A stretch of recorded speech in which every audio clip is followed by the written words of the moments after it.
નમસ્કાર વિદ્યાર્થી મિત્રો, ધોરણ 8 ની અંદર આપણે ચેપ્ટર નંબર 13 ધ્વનિ ભણી રહ્યા છીએ।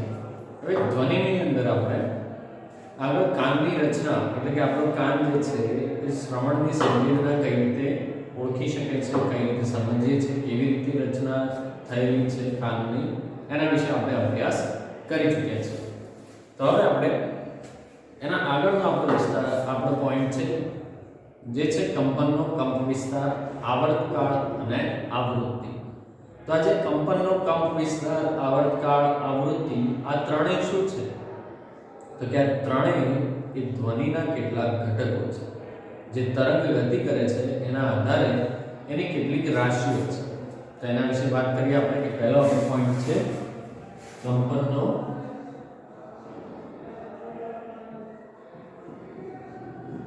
કંપ વિસ્તાર,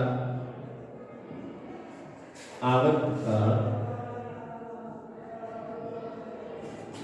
અને આવૃત્તિ।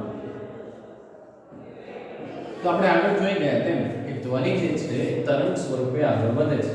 તો ધ્વનિનો તરંગ આપણે જોઈએ કઈ રીતનો હશે, તો આપણે એનો આલેખ રૂપે જોઈએ તો આપણને આલેખ આવો મળે છે। ધ્વનિ તરંગ જે છે તરંગ સ્વરૂપે આ રીતે આગળ વધે છે, બરાબર છે। તો હવે આની અંદરથી આપણે સમજીએ આવર્તકાળ, આવૃત્તિ અને કંપનનો કંપ વિસ્તાર। તો પહેલા કંપન શું છે એ આપણે સમજી ગયા છે। કોને કંપન કહીએ છીએ? તો કોઈ પણ પદાર્થની વારંવાર આમ તેમ ગતિ કરવાને આપણે કંપન કહીએ છીએ। હવે આ ગતિને આપણે દોલિત ગતિ કહીએ છીએ, એટલે કે જે કંપન કરતી વસ્તુ જે ગતિ કરે છે એ ગતિને આપણે શું કહીશું? દોલિત ગતિ કહે છે। તો દોલિત ગતિ વિશે આપણે શીખી ગયા છે અને તેના આવર્તકાળ વિશે પણ આપણે શીખી ગયા છે। 1 સેકન્ડ દીઠ થતા દોલનોની સંખ્યાને દોલન કોને કહીશું?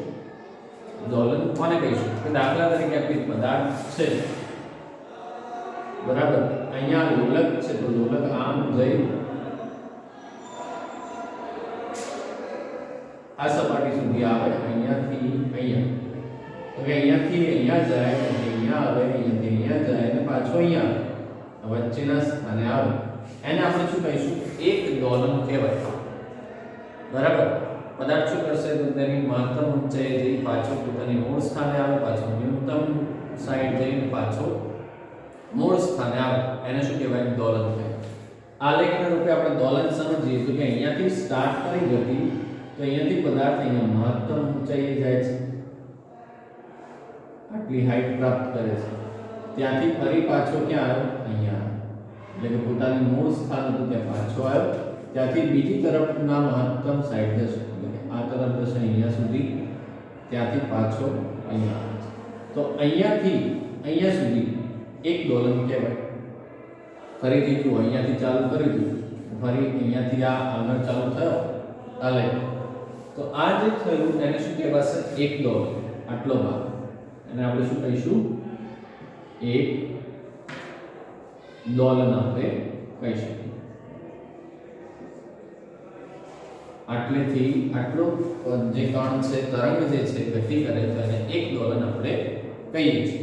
હવે આવા જ દોલન છે 1 સેકન્ડ દીઠ થતા દોલનોની સંખ્યા કોને? તો કે વ્યાખ્યા જોઈએ આપણે, કોની વ્યાખ્યા છે આપણે? આવૃત્તિ। આવૃત્તિ કોને કહીશું? કે 1 સેકન્ડ દીઠ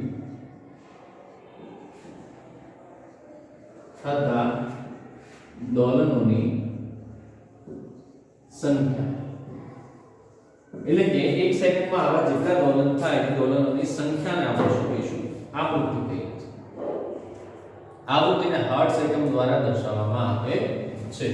ચલો આવૃત્તિનો એકમ જોઈએ। એકમ શું છે? હર્ટ્ઝ। હર્ટ્ઝની સંજ્ઞા થશે Hz, અથવા તો એને આપણે સેકન્ડ ઇન્વર્સ તરીકે પણ ઓળખીએ, બરાબર। તો આ રીતે પણ આપણે એને લખી શકીએ છીએ। તો આને શું કહેવાશે? આવૃત્તિ। કોને? તો કે 1 સેકન્ડમાં થતા દોલનોની સંખ્યા। જો 1 સેકન્ડ એક ડોલન થતો હોય તો આવૃત્તિ કેટલી થશે? 1 હર્ટ્ઝ. 1 સેકન્ડમાં જો 1 ડોલન થાય તો એને શું કહેવાશે? 1 હર્ટ્ઝ કહેવાય. તો આવા 20 વખત ડોલન થાય 1 સેકન્ડની અંદર. કેટલા? 1 સેકન્ડની અંદર 20 વખત ડોલન થાય તો એની આવૃત્તિ કેટલી થશે? 20 હર્ટ્ઝ. તો 1 સેકન્ડમાં જેટલા ડોલન એટલી એની શું થશે? આવૃત્તિ થાય. તો તમે ધ્વનિ ઉત્પન્ન કરતા પદાર્થોને જોયા વગર ઘણા પરિચિત ધ્વનિને ઓળખી શકો છો. તે કેવી રીતે શક્ય બને છે? તો તે માટે આવશ્યક છે કે ધ્વનિ અલગ અલગ પ્રકારના હોય છે. તમે ક્યારેય વિચાર્યું છે કે કયા પરિબળો તેમને અલગ પાડે છે? તો એ છે કંપ વિસ્તાર અને આવૃત્તિ. એ ધ્વનિના અગત્યના ગુણધર્મો છે. તો શું આપણે ધ્વનિને તેમના કંપ વિસ્તાર અને આવૃત્તિના આધારે અલગ કરી શકીએ છીએ? તેના પછીનો પોઈન્ટ છે પ્રબળતા અને પીચ. પીચ મતલબ તીણાપણું, એકદમ તીણો અવાજ હોય, આપણને ગમે નહીં એવા અવાજને શું કહે છે? પીચ કહે છે.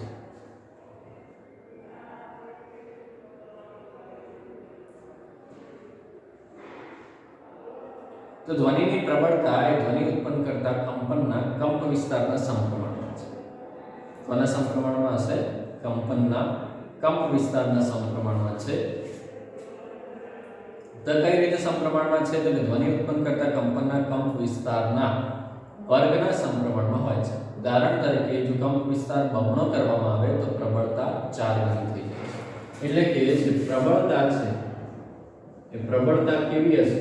તો પ્રબળતા એ કંપ વિસ્તારના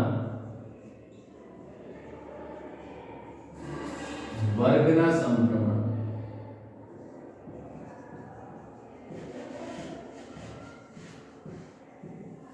કંપ વિસ્તારના વર્ગના સમપ્રમાણમાં હોય છે. ઉદાહરણ તરીકે જો કંપ વિસ્તાર બમણો કરવામાં આવે તો પ્રબળતા કેવી થશે? 4 ગણી થઈ જશે. તો પ્રબળતા જે છે એને ડેસિબલ એકમમાં દર્શાવવામાં આવે છે. આ જે પ્રબળતા છે એનો એકમ શું થશે? ડેસિબલ. તો ડેસિબલને આપણે આ રીતે લખીએ છીએ ડી સ્મોલ અને કેપિટલ બી, ડેસિબલ થશે. તો તમને કેટલાક અહીંયા આપેલા છે પ્રબળતા આપેલી છે, કેટલાક ધ્વનિની. તો કે સામાન્ય શ્વાસ જે લઈએ છીએ, શ્વાસનો જે અવાજ આવે છે એ 10 ડીબી છે. વૃક્ષો એટલે કે ધીમે ધીમે વાત કરતા હોય 5 મીટર સુધીની અંદર તો એ 30 ડીબી સાઉન્ડ ઉત્પન્ન કરે છે. જ્યારે સામાન્ય વાતચીત કે વાર્તાલાપ જે છે, આપણે વાતો કરતા હોઈએ છીએ, એ 60 ડીબીના છે. વ્યસ્ત ટ્રાફિક જે છે એ 70 ડીબીનો હોય છે. સરેરાશ ફેક્ટરીઓની અંદર જે અવાજ આવતો હોય છે એ 80 ડીબીથી હોય છે. તો 80 ડીબીથી વધારે પ્રબળ ધ્વનિ શારીરિક રીતે કષ્ટદાયક હોય છે. એટલે ક્યારે કેટલો ડીબીનો? કે 80 ડીબીથી વધુ પ્રબળતા વાળો ધ્વનિ કેવો છે? કષ્ટદાયક છે. એટલે કે આપણને નુકસાનકારક હોય છે. તો ધ્વનિની પ્રબળતા તેના કંપ વિસ્તાર પર આધાર રાખે છે. જ્યારે કંપનનો કંપ વિસ્તાર વધારે હોય તો ઉત્પન્ન થતો ધ્વનિ મોટો હશે. શું કીધું છે? કે જ્યારે કંપનનો કંપ વિસ્તાર, કંપનના કંપ વિસ્તારની વાત કરીએ તો કંપનનો કંપ વિસ્તાર વધુ હોય, એટલે કે કંપ વિસ્તાર કેવો? વધારે હોય તો ધ્વનિ જે છે એ મોટો ઉત્પન્ન થાય. બરાબર? ધ્વનિ કેવો ઉત્પન્ન થશે? મોટો. તો મોટો ધ્વનિ ક્યારે ઉત્પન્ન થશે? જ્યારે કંપનનો કંપ વિસ્તાર કેવો હોય? વધુ. જ્યારે કંપનનો કંપ વિસ્તાર નાનો હોય છે ત્યારે ઉત્પન્ન થતો ધ્વનિ નબળો હોય છે. કંપ વિસ્તાર જે છે એ વધારે તો ધ્વનિ મોટો ઉત્પન્ન થાય. જ્યારે કંપ વિસ્તાર જે છે એ નાનો હોય તો ધ્વનિ કેવો? મંદ ઉત્પન્ન થશે. બરાબર છે? કંપ વિસ્તાર કેવો હોય? નાનો હોય ત્યારે ધ્વનિ મંદ ઉત્પન્ન થશે. તો કોઈ બાળકના ધ્વનિની સરખામણી પુખ્ત વ્યક્તિના ધ્વનિ સાથે કરો. શું તમને કોઈ તફાવત જોવા મળે છે? જો બે ધ્વનિ સમાન રીતે જોરથી બોલાયેલા હોય તેમ છતાં તેઓ કેટલીક રીતે અલગ પડે છે. એક નાનું બાળક બૂમો પાડતું હોય ને એક મોટો વ્યક્તિ બૂમો પાડતું હોય તો બંનેની અંદર આપણને એમના અવાજમાં ભલે બૂમો જ પાડે છે તો પણ આ બંનેના અવાજ આપણે અલગ અલગ ઓળખી શકીએ છીએ. તો આપણે જોઈએ કે કેવી રીતે જુદા પડે છે. તો ધ્વનિનું તીણાપણું એ તેની આવૃત્તિ નક્કી કરે છે. ધ્વનિનું શું વાત કરી છે અહીંયા કે ધ્વનિનું તીણાપણું જે છે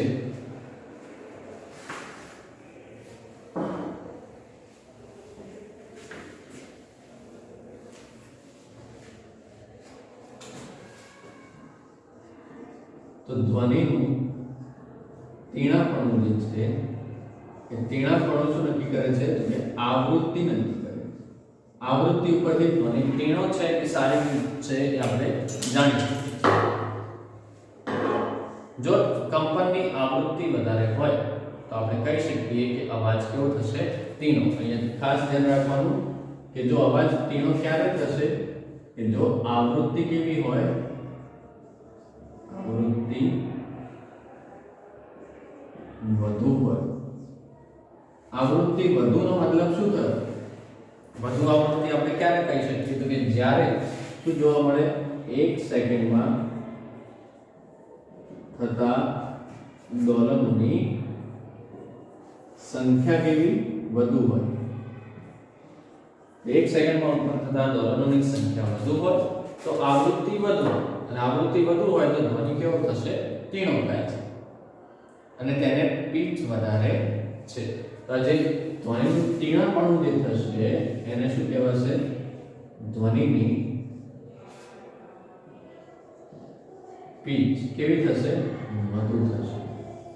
ક્યારે પીચ વધુ થઈ જોઈ શકીએ છીએ આપણે કે ક્યારે પીચ વધુ થઈ શકે? બધાને કનેક્ટ કરીએ કે જો 1 સેકન્ડમાં દોલનોની સંખ્યા વધુ એટલે કે આવૃત્તિ વધુ હોય તો ધ્વનિ તીણો થાય છે, અને તીણો ધ્વનિ એનો મતલબ કે પીચ વધુ હોય. તો કે જેમ આવૃત્તિ વધે એમ પીચ કેવી થશે?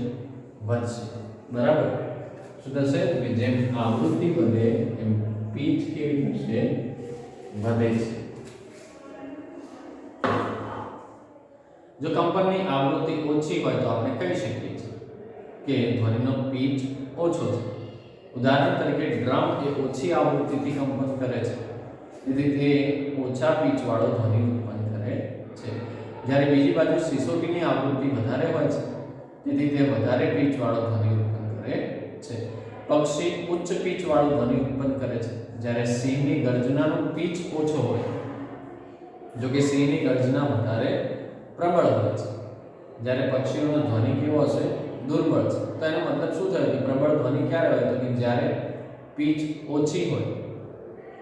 પીચ કેવી હશે? ઓછી જોવા મળે.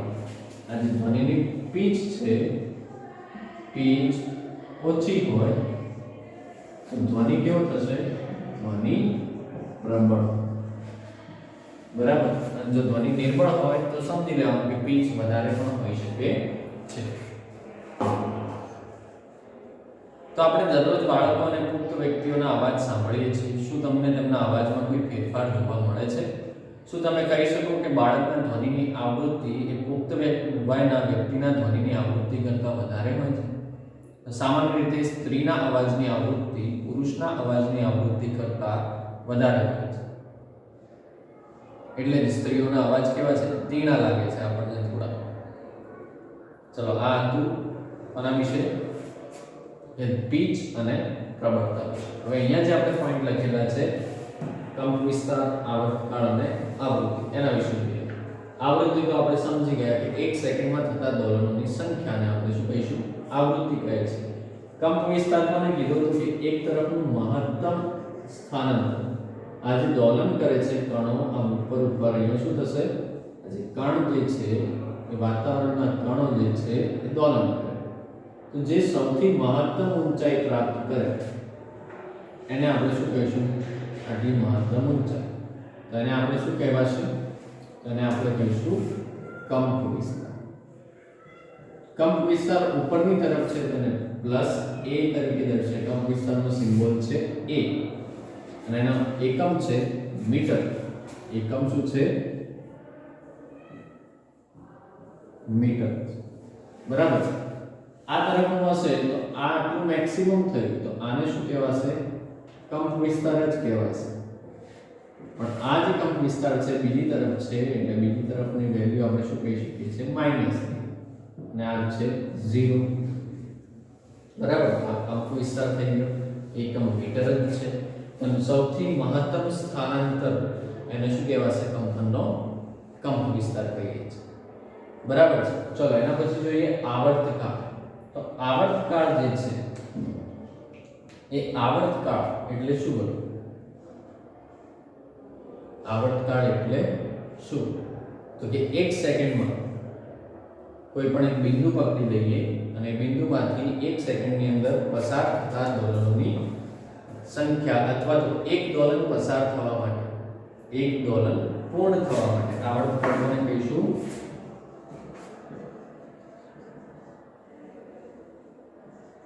તો કે એક દોલન પૂર્ણ થવા માટે લાગતો સમય અને આપણે શું કહીશું? આવર્તકાળ કહે છે. એનો સિમ્બોલ છે, સંજ્ઞા કઈ છે? તો કે સંજ્ઞા છે કેપિટલ T. એકમની વાત કરીએ તો કે એકમ એનો છે સેકન્ડ. એકમ શું છે? સેકન્ડ. આવર્તકાળ સમજણ પડી ગઈ કે આપણે આગળ આવૃત્તિ જોઈએ. આવૃત્તિ એટલે શું? તો કે 1 સેકન્ડમાં જેટલા દોલનો થાય એ એની શું થશે? આવૃત્તિ. પણ આવર્તકાળ શું છે? તો કે એક દોલન પૂર્ણ થવા માટે જેટલો સમય લાગે એને આપણે શું કહીશું? આવર્તકાળ કહીએ છીએ. આવર્તકાળ અને આવૃત્તિ એકબીજાના વ્યસ્ત છે. તો કહી શકાય કે આવર્તકાળ બરાબર 1 આવૃત્તિ. અથવા તો બીજું શું કહી શકાય કે આવૃત્તિ બરાબર 1 આવર્તકાળ. બરાબર. તો આ ત્રણ મુદ્દા આપણા એના વિશે આપણે સમજી ગયા છીએ. ચલો હવે આવૃત્તિ અને એના આધારે આપણે શ્રાવ્ય અને અશ્રાવ્ય ધ્વનિની વાત કરીશું. તો કઈ ધ્વનિ શ્રાવ્ય છે અને કઈ ધ્વનિ અશ્રાવ્ય છે એની આપણે વાત કરીએ. અશ્રાવ્ય મતલબ જે આપણે સાંભળી શકતા નથી અને શ્રાવ્ય મતલબ કે જે ધ્વનિ આપણે સાંભળી શકીએ છીએ.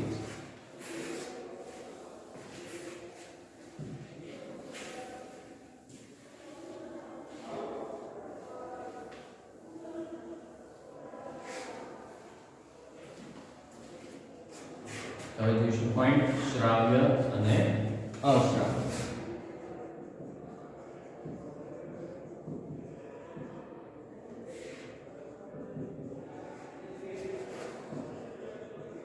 તો કોને શ્રાવ્ય ધ્વનિ કેવી, કોને અશ્રાવ્ય ધ્વનિ કેવી એના વિશે વાત કરીએ.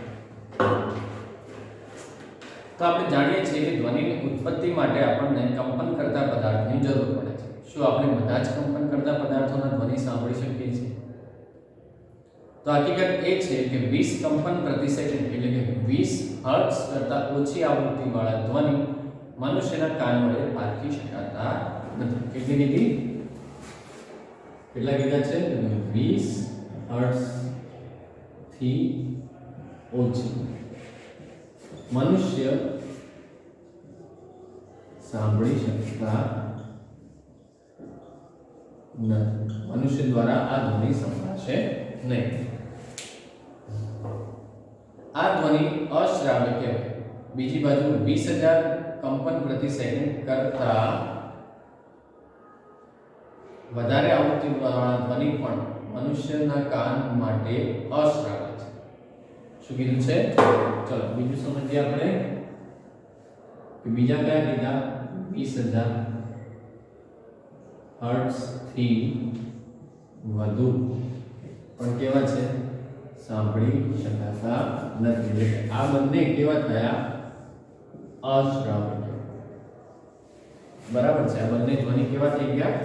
અશ્રાવ્ય ધ્વનિ કહેવાય છે. તો મનુષ્યના કાન માટે શ્રાવ્ય આવૃત્તિની પહોંચ મર્યાદા આશરે કેટલી છે? તો જોઈએ આપણે કે મનુષ્ય કાન કેટલી આવૃત્તિવાળો ધ્વનિ સાંભળી શકે છે. મનુષ્યના કાન માટે શ્રાવ્ય ધ્વનિ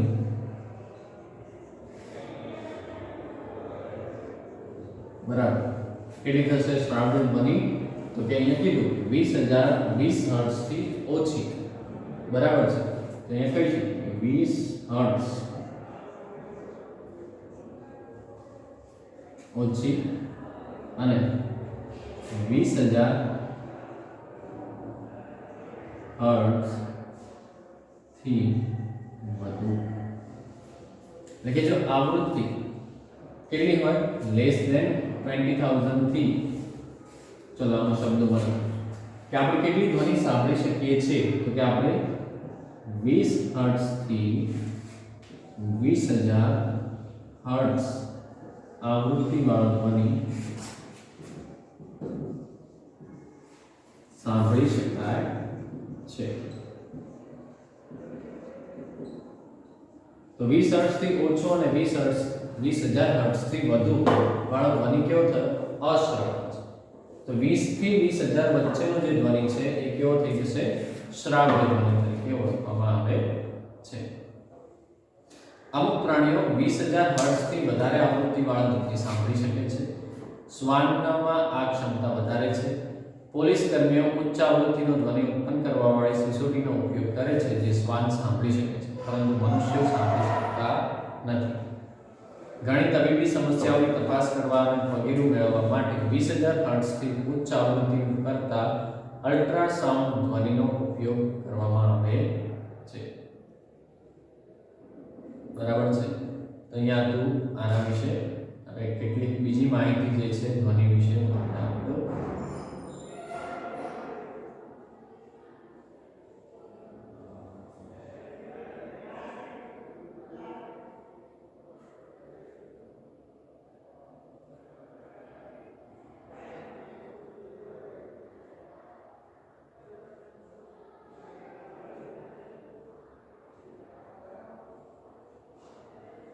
તો શ્રાવ્ય ધ્વનિની વાત કરીએ તો 20 હર્ટ્ઝ થી 20,000 હર્ટ્ઝ વચ્ચેની આવૃત્તિ આપણે સાંભળી શકીએ છીએ. તેની આવૃત્તિ એટલી હોવી જોઈએ. ત્યારબાદ તો કે ધ્વનિના 3 પ્રકાર શ્રાવ્ય, અશ્રાવ્ય અને પરાશ્રાવ્ય. કોને કોને કેવી આપણે જોઈએ. શ્રાવ્ય, અશ્રાવ્ય અને પરાશ્રાવ્ય. આ 3 ધ્વનિ છે શ્રાવ્ય, અશ્રાવ્ય અને પરાશ્રાવ્ય. શ્રાવ્ય ધ્વનિ કોને કહીશું? શ્રાવ્ય ધ્વનિ કોને કહેવાશે કે 20 થી 20,000 હર્ટ્ઝ વચ્ચે, બરાબર છે. જ્યારે અશ્રાવ્ય કોને કહીશું તો કે 20 હર્ટ્ઝ કરતા ઓછી ધ્વનિ વાળા આવૃત્તિને અશ્રાવ્ય ધ્વનિ કહેવાશે. કેટલી? તો શ્રાવ્ય કોને કહેવાશે 20 હર્ટ્ઝ થી 20,000.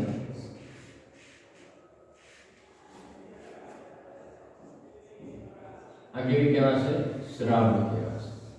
અશ્રાવ્ય કોને કહીશું કે અશ્રાવ્ય ધ્વનિ આપણે કોને કહીશું કે જેની આવૃત્તિ 20 હર્ટ્ઝ થી ઓછી, એને આપણે શું કહેવાશે? અશ્રાવ્ય. જ્યારે પરાશ્રાવ્ય કોને કહીશું કે 20,000 હર્ટ્ઝ કરતા વધુ,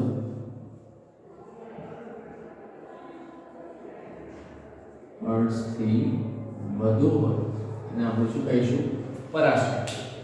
પરાશ્રાવ્ય આપણે અલ્ટ્રાસોનિક સાઉન્ડનું નામ સાંભળેલું કે અલ્ટ્રાસોનિક જે છે એ પરાશ્રાવ્ય છે. તો પરાશ્રાવ્ય ધ્વનિ કોણ સાંભળી શકે છે તો કે ચામાચીડિયું, કૂતરું, બિલાડી, કેટલાક પક્ષીઓ અને જીવજંતુઓ આ પરાશ્રાવ્ય ધ્વનિનો ઉત્પન્ન કરી સાંભળી શકે છે. તો અશ્રાવ્ય ધ્વનિ કોણ સાંભળી શકે છે કે 20 હર્ટ્ઝ કરતા ઓછી ધ્વનિ કોણ સાંભળી શકશે તો કે વહેલ અને હાથી 20 હર્ટ્ઝ કરતા ઓછી આવૃત્તિવાળા ધ્વનિનો ઉત્પન્ન કરે છે અને પારખી શકે છે. ધરતીકંપ વખતે ઉત્પન્ન થતા તરંગો પણ અશ્રાવ્ય ધ્વનિ તરંગો જ છે. બરાબર છે. તો આ તો શ્રાવ્ય, અશ્રાવ્ય વિશેની માહિતી. હવે અહીંયા આપણું ચેપ્ટર પૂર્ણ થાય છે. કંપનનો કંપ વિસ્તાર, આવૃત્તિ, આવર્તકાળ અને શ્રાવ્ય, અશ્રાવ્ય ધ્વનિ વિશે આપણે ભણી લીધા છે. નેક્સ્ટ લેક્ચરની અંદર આપણે નવું ચેપ્ટર ચાલુ કરીશું. જે પણ પ્રશ્ન હોય મને જણાવવા. ઓકે, નેક્સ્ટ માટે તૈયાર.